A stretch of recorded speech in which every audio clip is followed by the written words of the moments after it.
तो स्वागत है आप सभी का आज की क्लास में। अपन पिछली क्लास में बात कर रहे थे गोवंश के प्रमुख नस्लें और अपन ने गोवंश की जो सभी नस्लें थी वो पढ़ ली थी। आज अपन बात करेंगे भैंस वंश के बारे में। भैंस वंश की प्रमुख नस्लें कौन कौन सी है। तो देखो भैंस वंश की कौन कौन सी नस्लों के बारे में अपन पढ़ेंगे। तो इनमें पहली नस्ल कौन सी है? मुर्रा। पहली है मुर्रा। उसके अलावा मेहसाणा,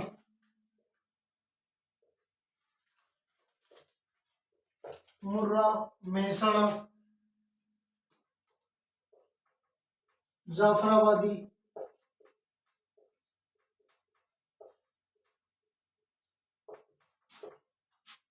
सूरती, भदौरी और नीली रंग।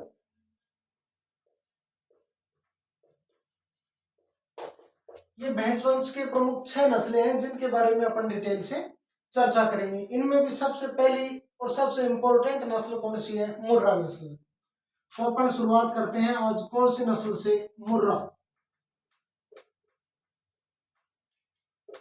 मुर्रा नस्ल।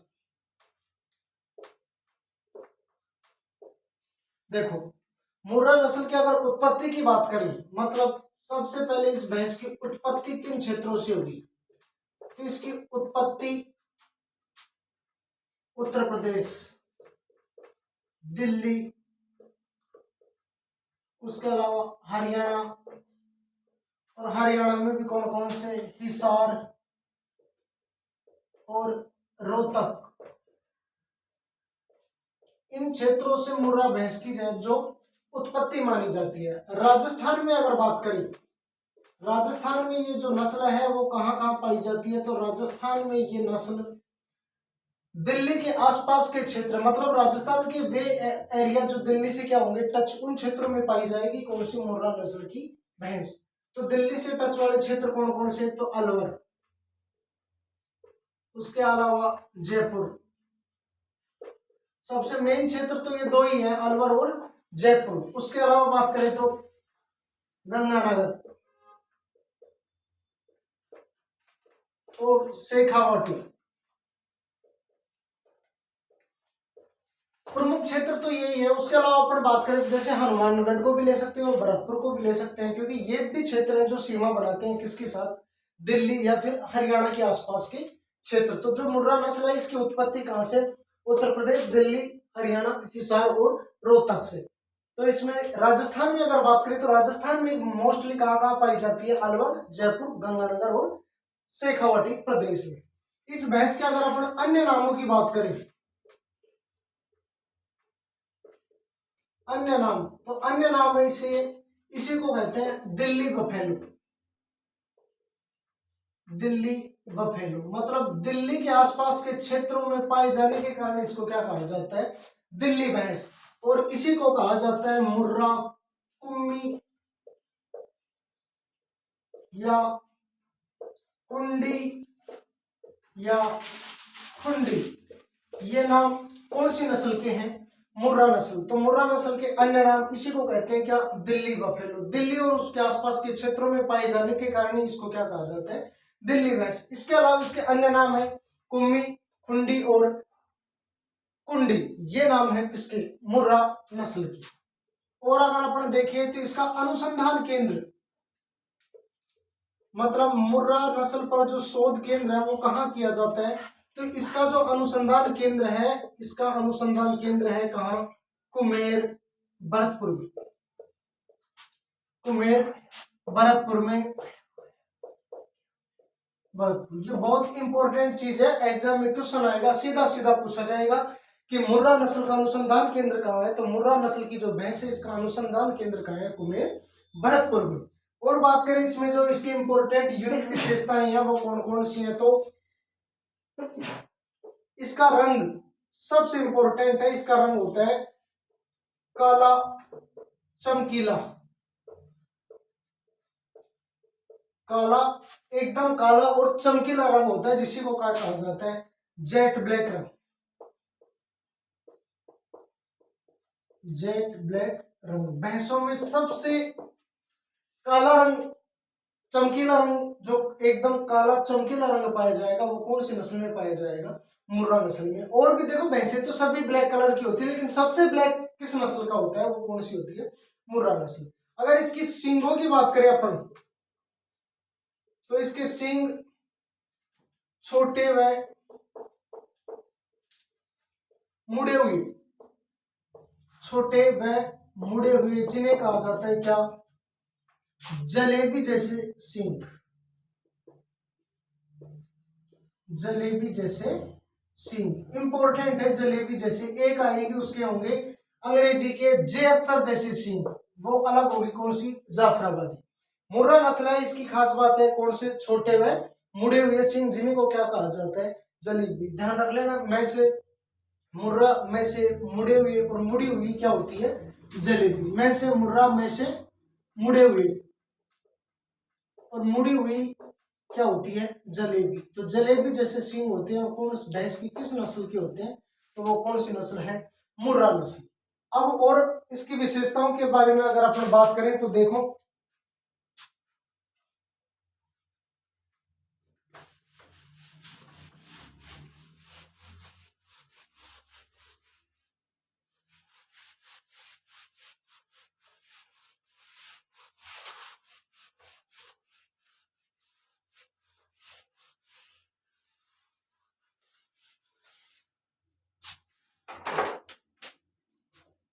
अगर इसमें दूध की बात करें, दूध, तो इसका औसत दुग्ध काल, औसत दुग्ध काल कितना होता है?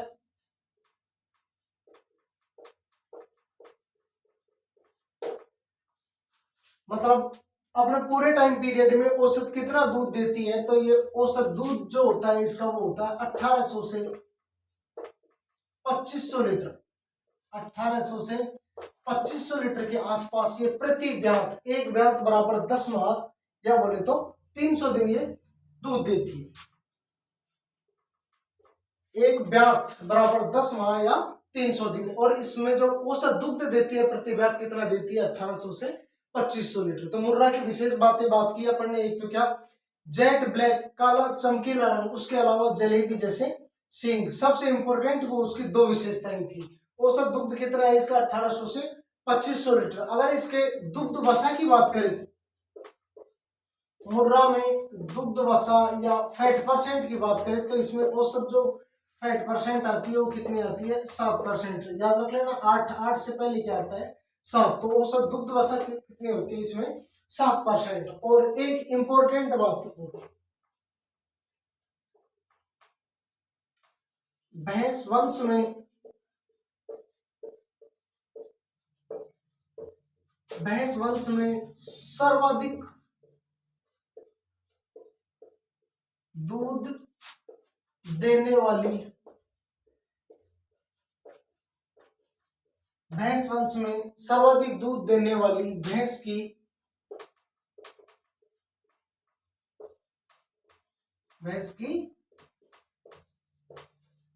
नस्ल है। तो ये बात की अपन ने कौन सी? भैंस की किस नस्ल के बारे में? मुर्रा नस्ल के बारे में। तो मुर्रा नस्ल, इसका उत्पत्ति स्थल दिल्ली, उत्तर प्रदेश, हरियाणा, हिसार और रोहतक क्षेत्र। राजस्थान में कहाँ कहाँ पाई जाती है? तो दिल्ली और हरियाणा से टच जो क्षेत्र है या सीमावर्ती क्षेत्र है उनमें पाई जाती है। जैसे सबसे मेन अलवर, जयपुर, उसके अलावा गंगानगर, शेखावाटी, हनुमानगढ़, भरतपुर आदि इन क्षेत्रों में पाई जाती है। इसके अन्य नाम क्या थे? इसी को कहा जाता है क्या? दिल्ली बफेलो या दिल्ली भैंस, मुर्रा, कुम्मी, कुंडी या खुंडी, इसी नस्ल को कहा जाता है। सबसे इंपॉर्टेंट बात क्या थी कि मुर्रा नस्ल की जो भैंस है इसका प्रजनन केंद्र है या अनुसंधान केंद्र कहाँ है? तो वो कहाँ है? कुमेर, भरतपुर में। इसके अलावा इसमें विशेषताएं थी, तो जेट ब्लैक, काला चमकीला रंग, वो कौन सी नस्ल का है? मुर्रा नस्ल की भैंस का। और मैं से मुर्रा, में से मुड़े हुए, और मुड़े हुई क्या होती है? जलेबी। तो जलेबी आकार की जो सींग की संरचना होती है वो किसकी होती है? मुर्रा नस्ल की भैंस की। उसी के साथ साथ एक दो चर्चा और की, औसत दुग्ध कितना होता है इसका? 1800 से 2500 लीटर। दुग्ध में वसा कितनी होती है? 7%। और सबसे इंपॉर्टेंट क्या कि भैंस वंश में सर्वाधिक दूध देने वाली भैंस की नस्ल कौन सी है? तो वो नस्ल है कौन सी?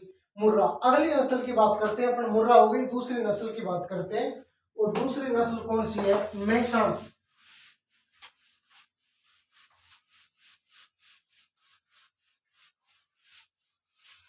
मुर्रा, उसके बाद मेहसाणा।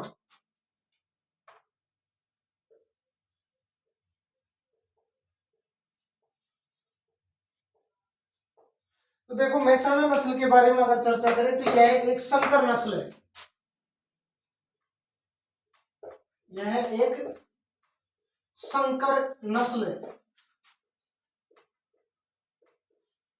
मतलब किन्हीं दो भैंसों के मध्य जब संकरण करवाया जाता है तब उत्पन्न होती है कौन सी, मेहसाणा। जैसे गायों में भी अपन ने चर्चा की थी कौन सी, राठी नस्ल की गाय, जो कैसी थी, त्रिस्तरीय संकरण थी।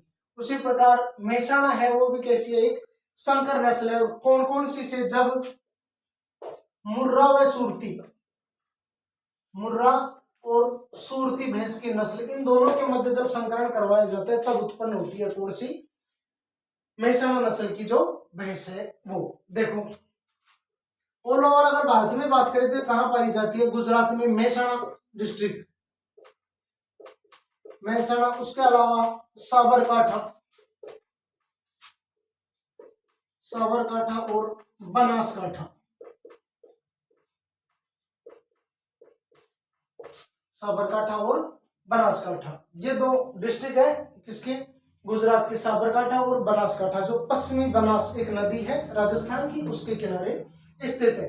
और अगर इसकी विशेषताओं की बात करें अपन तो राजस्थान में कहा, तो राजस्थान में गुजरात में पाई जा रही है, तो गुजरात के आसपास के क्षेत्र, उनमें भी कौन कौन से इंपोर्टेंट दो ही है, सांचौर और जालोर। देखो पहले एक ही डिस्ट्रिक्ट था कौन सा, जालोर, लेकिन आजकल जालोर में से अलग कर दिया गया है, किसको, सांचौर को अलग कर दिया है, तो ये अलग अलग दो डिस्ट्रिक्ट हो जाएंगे, सांचौर और जालोर।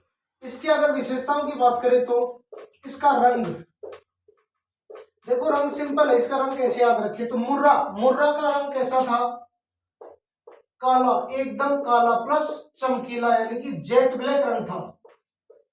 और सुरती, सुरती का होता है कॉपर कलर का, कॉपर कलर, ये इंपॉर्टेंट क्वेश्चन है, कॉपर कलर। जब मैंने नौकरी के लिए पहली बार एग्जाम दिया था 2018 में पशु चिकित्सक के लिए, तो उसमें भी आया था कि कॉपर कलर या भूरे रंग की भैंस की कौन सी नस्ल होती है, तो वो कौन सी थी, सुरती। 2018 में जब मैंने नौकरी के लिए एग्जाम दिया था तब यही क्वेश्चन आया था, कॉपर कलर की भैंस की नस्ल कौन सी होती है, तो वो कौन सी होती है, सुरती। तो इसका रंग कैसा हो गया, काला चमकीला, और इसका कैसा हो गया, कॉपर कलर। तो इन दोनों का मिक्स रंग हो जाएगा, मतलब काला भूरा। काले के लक्षण तो किससे आ गए, मुर्रा से, प्लस कॉपर या भूरा रंग किसके आ गए, सुरती के। तो इसका रंग कैसा होता है, काला भूरा। और भी अगर बात करें तो यह है गाय की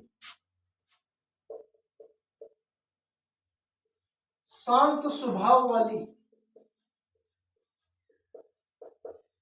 यह गाय की, सॉरी यह भैंस की,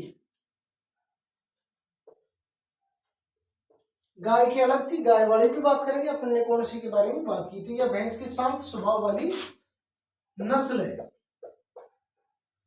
तो ऐसे अपन ने गाय के बारे में बात की थी कि गाय थी जो शांत स्वभाव की थी, जैसे गाय की सबसे बुद्धिमान नस्ल कहा जाता है, तो वो सबसे बुद्धिमान नस्ल किसको कहा जाता है, माही या रेड सिंधी नस्ल को गाय की सबसे बुद्धिमान नस्ल कहा जाता है। तो ये कैसी है, भैंस की सबसे शांत स्वभाव वाली नस्ल है।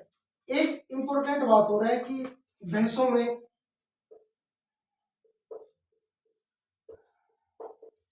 सर्वाधिक लंबा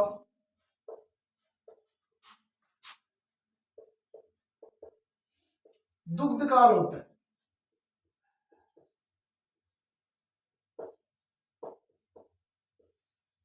भैंसों में सर्वाधिक लंबा दुग्ध काल किसका होता है, मेहसाणा का। अब ये चीज आपको कंफ्यूज कर सकती है किससे, मुर्रा, मुर्रा सबसे ज्यादा क्या देती है, दूध देती है, लेकिन ये सबसे ज्यादा दिन,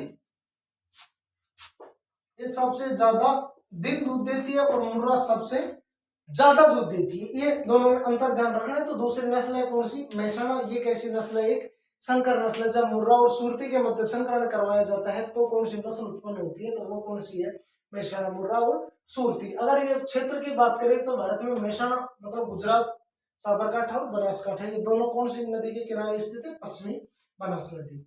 राजस्थान में कहा सांचौर जालोर, पहले जालोर डिस्ट्रिक्ट था लेकिन जालोर में से आजकल अलग कर दिया है किसको, सांचौर को। तो 2 जिलों में पाई जाती है। इसका रंग कैसा, काला। काला किससे आया, मुर्रा से। मुर्रा का रंग काला चमकीला या जिसको बोलते हैं जेट ब्लैक। सुरती का रंग कैसा, कॉपर कलर। भैंस की कौन सी नस्ल जो भूरे रंग की होती है, तो वो कौन सी है, सुरती।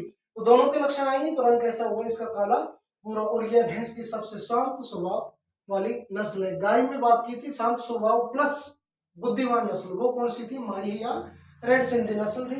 और भैंसों में सर्वाधिक लंबा दूध काल किसका होता है, वो किसका होता है, महसाणा का। तो सबसे ज्यादा दूध कौन सी देती है, वो कौन सी नस्ल थी, मुर्रा नस्ल। अब तीसरी बात करते हैं अपन कौन सी, जाफराबादी नस्ल।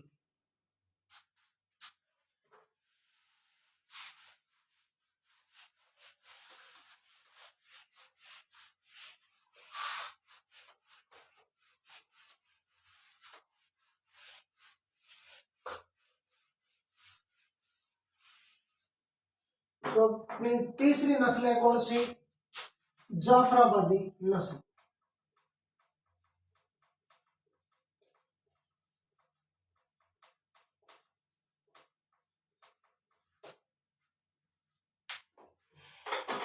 अगर इसकी उत्पत्ति की बात की जाए, देखो उत्पत्ति में ध्यान रखना, अधिकतर जो भैंस है उनकी उत्पत्ति कहां से होगी, गुजरात क्षेत्र से। तो इसकी उत्पत्ति कहां से, अहमदाबाद,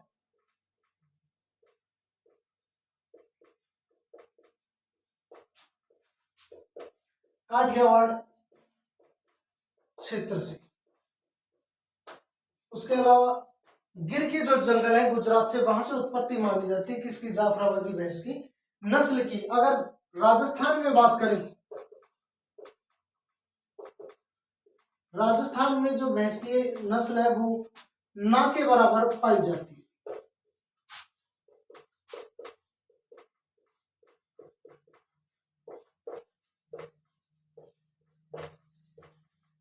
राजस्थान में है, ऐसे ध्यान रख लेना, राजस्थान में बिल्कुल भी नहीं पाई जाती, कोई 1-2 भैंस पाई जाती है कि बाकी बहुत ज्यादा ये राजस्थान में नहीं पाई जाती। उत्पत्ति कहां से, अहमदाबाद, काठियावाड़ क्षेत्र, गुजरात से। राजस्थान में ना के बराबर। इसका अगर अन्य नाम की बात करें तो बहुत इंपॉर्टेंट नाम है इसका, क्या, मिनी एलिफेंट।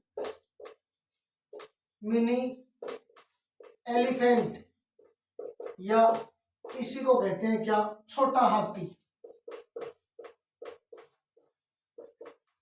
क्यों कहते हैं, भारी भरकम,